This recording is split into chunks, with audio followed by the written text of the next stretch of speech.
नमस्कार. आपण न्यूज यात्रा पाहायला सुरुवात केलेली आहे. मी संजय वरकड.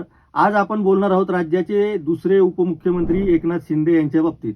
दुसरे या अर्थाने की ते अजित पवार पहिले नाही, पण आपण अजित पवारांच्या बाबतीत काल चर्चा केली होती. त्यामुळे आज आपण एकनाथ शिंदेच्या बाबतीत बोलणार आहोत. त्यामुळे दुसरे उपमुख्यमंत्री एकनाथ शिंदे असं मी म्हणालो.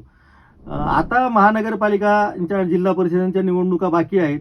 नगरपालिकांच्या निवडणुकांमध्ये काय घडून गेलं हे आपण सगळ्या महाराष्ट्राने पाहिलेलं आहे. आणि नगरपालिकेच्या निवडणुकांमध्ये भारतीय जनता पक्ष आणि एकनाथ शिंदेची शिवसेना किंवा मूळ शिवसेना जी त्यांना म्हणतात, ती शिवसेना एकमेकांच्या समोर अक्षरशः दंड ठोकून उभी राहिली. अनेक ठिकाणी राड्या झाले आणि अनेक ठिकाणी गुन्हे सुद्धा दाखल झालेले आहेत.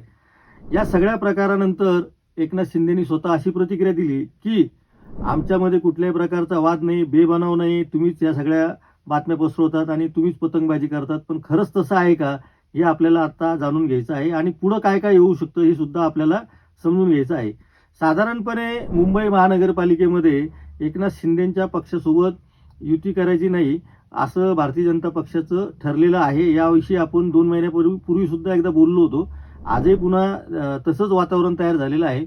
आणि एकनाथ शिंदेचा पक्षसुद्धा मुंबई महानगरपालिका स्वतंत्रपणे लढण्याच्या तयारीत आहे.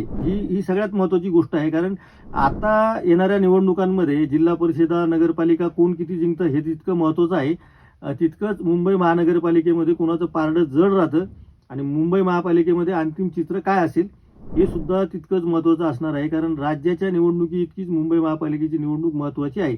आणि जर भारतीय जनता पक्ष आणि एकनाथ शिंदे जर सरळ सरळ एकमेकांच्या समोर उभे राहिले तर अशा वेळी समोरून राज ठाकरे आणि उद्धव ठाकरेंचा जो एकीकरण झालेलं आहे किंवा एकत्र आलेले आहेत, तर ते कसं प्रतिकार करू शकतील हे एकनाथ शिंदेसाठी खूप महत्त्वाचं ठरणार आहे. त्यामुळे मी असं म्हटलो की एकनाथ शिंदेच्या आगामी 2-3 महिन्याची जी वाटचाल आहे ती महाराष्ट्राच्या राजकारणाला एक नवी दिशा देणारी ठरेल. एकतर यामध्ये भारतीय जनता पक्षाला एकनाथ शिंदेसोबत हात टेकावे लागतील किंवा एकनाथ शिंदेंना भारतीय जनता पक्षासमोर नामोहरम होऊन शरणागती पत्करावी लागेल अशी परिस्थिती आहे. आपण अशी भाषा वापरल्यानंतर साधारणपणे दोन्ही पक्ष असं म्हणतात की तुम्ही आमच्यामध्ये भांडणं लावून देऊ नका. तर जोपर्यंत निलेश राणे विरुद्ध रवींद्र चव्हाणांचा वाद चालू असेल, जोपर्यंत वेगवेगळ्या ठिकाणी शिवसेना आणि भारतीय जनता पक्षाचे नेते एकमेकांशी भांडणार असतील, उदाहरणार्थ संतोष बांगर आणि तानाजी मुटकुळेंचं भांडण असेल, याशिवाय चंद्रकांत पाटील आमदार शिवसेनेचे आणि खासदार रक्षा खडसे यांच्यामधला वाद असेल, हे सगळे वाद जे आहेत, शहाजी बापू पाटील असतील आणि जयकुमार गोरे असतील, हे वाद सुरू आहेत आणि त्यांच्यामध्ये कुठल्याही प्रकारची तडजोड होत नाही आणि ते माघार घ्यायला सुद्धा तयार नाही. निलेश राणेंचं आजचं जे म्हणणं आहे की मी कुठल्याही प्रकारची तक्रार मागे घेणार नाही, उलट मी जाऊन रवींद्र चव्हाणांना आणि मुख्यमंत्री देवेंद्र फडणवीसांना भेटून हे सगळं सांगणार आहे की तुम्ही यांच्यावर कारवाई का करत नाही. अशा परिस्थितीमध्ये एकनाथ शिंदे एका बाजूला म्हणता आहेत की आमच्यामध्ये कुठलाही वाद नाही आणि तुम्हीच पतंगबाजी करतात, आणि दुसऱ्या बाजूला त्यांचे आमदार खासदार मात्र एकमेकांवर तुटून पडलेले आहेत. याविषयी आपण आधीसुद्धा एकदा बोललो. पण मुद्दा असा आहे की ही भांडणं थांबत नाही, हे वाद थांबत नाही. बरं, हे भांडणं सत्यपूर्ती आहे, मैत्रीपूर्ण लढत आहे असे म्हणण्यासारखी पण नाही. कारण गुन्हे दाखल केली जात आहेत आणि आगामी काळामध्ये एकमेकांना सरळ आव्हान आणि प्रति आव्हान सुद्धा दिलं जात आहे. संजय शिरसाटांनी सुद्धा असं सांगितलेलं आहे की प्रत्येक पक्षाला आपलं एक महत्त्व असतं आणि आम्ही आमची ताकद दाखवून देण्याचा प्रयत्न करू. यामध्ये एक मुद्दा सारखा चर्चेला गेला की एकनाथ शिंदेनी जी अहंकाराची भाषा वापरली होती तर ती नेमकी कुणाबाबत वापरली होती. एकनाथ शिंदे काही वेळेस यू टर्न घेतात काही वेळेस, आणि एखाद्या वेळेस असं वाटतं की ते भारतीय जनता पक्षाला जाऊन छेडता आहेत किंवा त्यांच्यासोबत भांडण करायला तयार आहेत. ते अंगावर आले ती शिंगावर घ्यायची त्यांची तयारी आहे. पण दुसऱ्या बाजूला लगेच ते कव्हर अप करण्याचा सुद्धा प्रयत्न करतात, कारण त्यांचे हात दगडाखाली अडकलेले आहेत. आता ते दगडाखाली कसे अडकलेले आहेत तर ते आपण पुढे समजून घेणारच आहोत. पण आत्ता मुद्दा असा आहे की एकनाथ शिंदेचं आणि भारतीय जनता पक्षाचं हे 2 महिन्याचं पुढचं जे गणित आहे जिल्हा परिषदांमधलं, महानगरपालिकांमधलं, विशेषतः मुंबई महापालिकेमधलं, ते आधी आपल्याला समजून घ्यायचं आहे.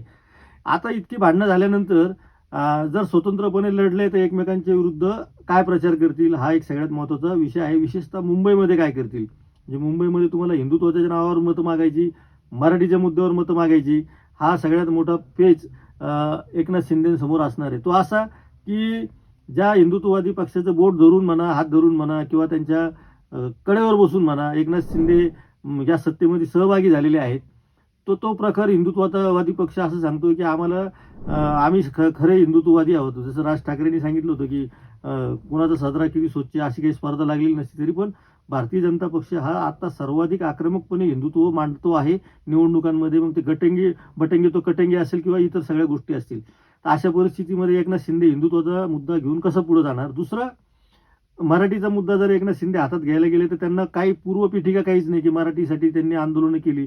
मूळ शिवसेनेने जे केली होती त्यामध्ये त्यांचा सहभाग होता. पण आता मागच्या 2.5 वर्षामध्ये मुख्यमंत्री असतानापासून आतापर्यंत तरी मराठीच्या बाबतीमध्ये त्यांची भूमिका फार काही अनुकूल राहिलेली नाही किंवा त्यासाठी ते आग्रही सुद्धा राहिलेले नाही. त्यामुळे मुंबईमध्ये त्यांचा कस लागणार आहे. आणि मुंबई नगरपालिकेमध्ये जर अशी एकनाथ शिंदेची पंचायत झाली तर मग भारतीय जनता पक्ष पुढे असं म्हणू शकतो की आता तुमची उपयोगिता संपलेली आहे. कारण मुंबई महानगरपालिकेमध्ये सुद्धा तुमचा आम्हाला उपयोग झाला नाही आणि महानगरपालिकांमध्ये तर तुम्ही स्वतंत्रपणेच लढत आहात. त्यामुळं तिथेही एकनाथ शिंदेमुळे काही भाजपला फायदा झाला असे काही चित्र पुढच्या काळामध्ये राहणार नाही. आता याचा जो आपण दगडाखाली हात अडकलेले आहे याच्यावर आपण समारोप करणार आहोत. दगडाखाली हात याच्यामुळे अडकलेले आहेत की मूळ शिवसेनेच्या संदर्भामध्ये जी सुप्रीम कोर्टामध्ये केस आहे तिचाही लवकर यथावकाश येईलच आता आणि आता त्याला फार दिवस लागणार नाही. त्यामुळे मुंबई महापालिकेच्या तोंडावरती तुम्हाला धनुष्यबाण दिलं होतं, शिवसेना मूळ पक्षही ताब्यात दिला होता, तो न्यायालयाने हिरावून घेतला. तर आता ह्या जर तरच्या गोष्टी आहे, आपल्याला त्याच्यावर चर्चा करावी लागते. निकाल काय लागेल याच्यावर आपण आत्ता भाष्य करत नाही. पण समजा शिवसेनेचं धनुष्यबाणाचं चिन्हही गेलं, याचा अर्थ ते चिन्ह कधी जाईल की जेव्हा मूळ शिवसेना त्यांची नाही असं ठरलं तर आपोआप त्यांचं चिन्ह सुद्धा जाईल. आणि एक शक्यता अशी आहे की संघटनेच्या बाबतीत काही जरी निकाल लागला तर चिन्ह गोठवलं जाऊ शकतं. त्यामुळे या दोन्ही शक्यतांमध्ये एकनाथ शिंदेचे हात दगडाखाली अडकलेले आहेत. आणि अशा दगडाखाली अडकलेले हात असताना हे जे दुसरे उपमुख्यमंत्री आहेत त्यामुळे जेव्हा वाद चालू असतात त्यावेळेस दोन पक्षांमधल्या वादामध्ये उपमुख्यमंत्री क्रमांक 2 एकनाथ शिंदे हे नेमकी काय भूमिका घेतात याकडे लक्ष लागणार, सगळ्यांचं लागलेलं आहे. महापालिका निवडणूक, जिल्हा परिषद निवडणुकांचं जागा वाटप कसं होतं त्यावरही आपलं लक्ष असणार आहे. आपण खूप चांगला प्रतिसाद देत आहात. त्यामुळं आपण चॅनल सबस्क्राईब करा, बेल आयकॉनवर क्लिक करायला विसरू नका आणि पाहत राहा न्यूज यात्रा. हे आहे आपलं चॅनल.